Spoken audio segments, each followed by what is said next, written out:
The Battle of New Orleans is probably the thing we know best about the War of 1812. But a lot happened in that war. The enemy burned this building, and this building, and captured Detroit.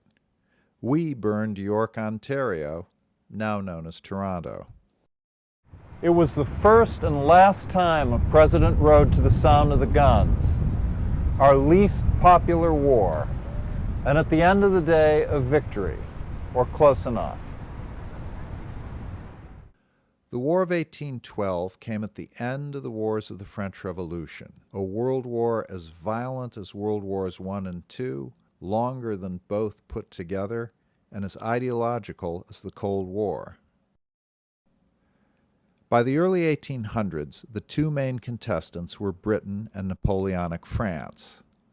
Both countries pressured and bullied the neutral United States, but Britain, as the world's greatest naval power and owner of nearby Canada, had more opportunities. In June 1812, President James Madison asked Congress to declare war on Britain. He gave three main reasons. The first was impressment.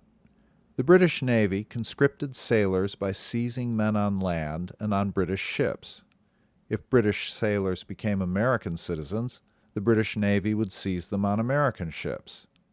Madison called it violating the American flag on the great highway of nations. Madison's second reason was orders in council, British decrees forbidding America to trade with France. The orders in council did not constitute a blockade. Britain traded with France herself, but she wanted a monopoly, and she seized American ships that tried to horn in. Madison called it laying waste our neutral trade.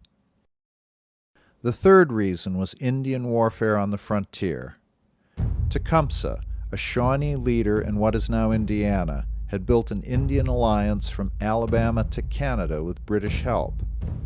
In 1811, Americans fought a battle with him on Tippecanoe Creek.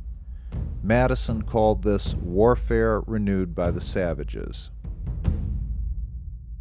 Madison's party, the Republicans, had a majority in Congress, but the opposition Federalists were strong in the Northeast.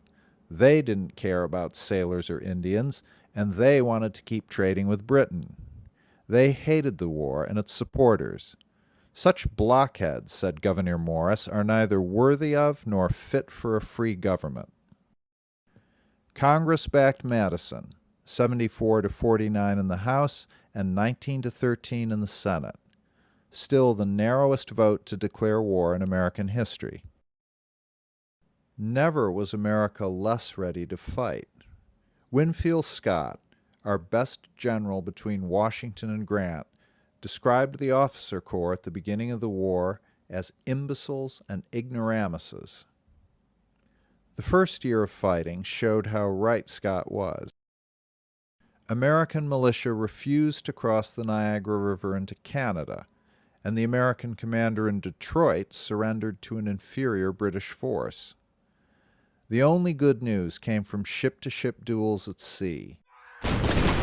Here, the frigate Constitution has blown the masts off the British frigate Guerriere. Such losses, said one member of Parliament, cost the British Navy the sacred spell of invincibility. In 1813, Madison regrouped. He and his Secretary of War, John Armstrong, promoted young officers and cleaned out dead wood. On Lake Ontario, Americans burned the village of York, though the whole theater was a standoff. On Lake Erie, however, 28-year-old Oliver Hazard Perry beat a British squadron and made a terse report. "We have met the enemy, and they are ours." Perry's victory cleared Lake Erie and allowed the Americans to march into Upper Canada. At the Battle of the Thames, they killed Tecumseh, the last Indian leader who would seriously threaten American expansion.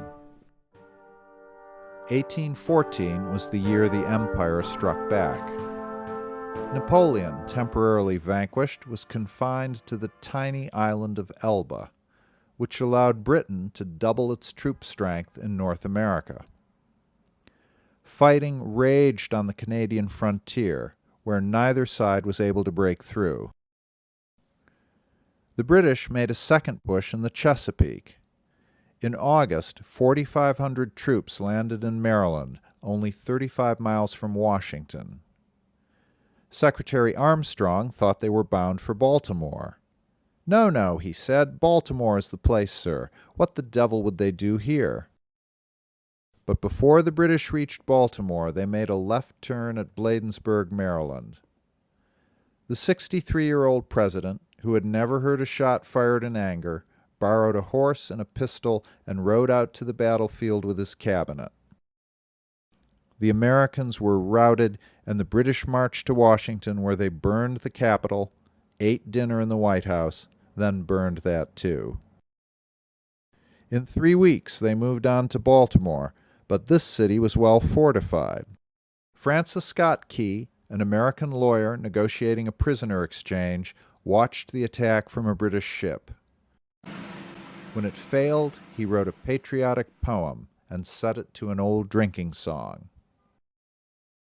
The government, meanwhile, had moved back to Washington. Since the White House was a ruin, Madison lived in the Octagon House, still standing on New York Avenue. In January 1815, the British made their third and potentially most dangerous push on New Orleans. New Orleans controlled the Mississippi River, which controlled the economy of half the country. "If the British succeed," wrote Federalist Timothy Pickering, "I shall consider the Union as severed." The city was defended by General Andrew Jackson, who made good use of entrenchments and artillery. Winston Churchill called the final British attack, a frontal assault on an embankment without scaling ladders, one of the most unintelligent maneuvers in the history of British warfare. In half an hour, the British lost 2,000 men killed and wounded, the Americans only 70. The Treaty of Ghent, which ended the war, had actually been signed 2 weeks before the Battle of New Orleans, but slow communication meant that no one in America learned of it for a month and a half. The treaty was a draw. The British abandoned their Indian allies, but conceded nothing on impressment or orders in council. The borders of the United States and Canada stayed exactly where they were. Was it all a waste then? Not quite. America had taken on the country that beat Napoleon and managed to beat them a few times. During the Vietnam War, Senator George Aiken supposedly said the United States should declare victory and pull out. At the end of the War of 1812, both sides pulled out, and America declared victory. On the shore dimly seen, through the mist of the deep, where the foe's haughty host in dread silence reposes, what is that which the breeze o'er the towering steep, as it fitfully blows, half conceals, half discloses? Now it catches the gleam of the morning's first beam, in full glory reflected, now shines in the stream.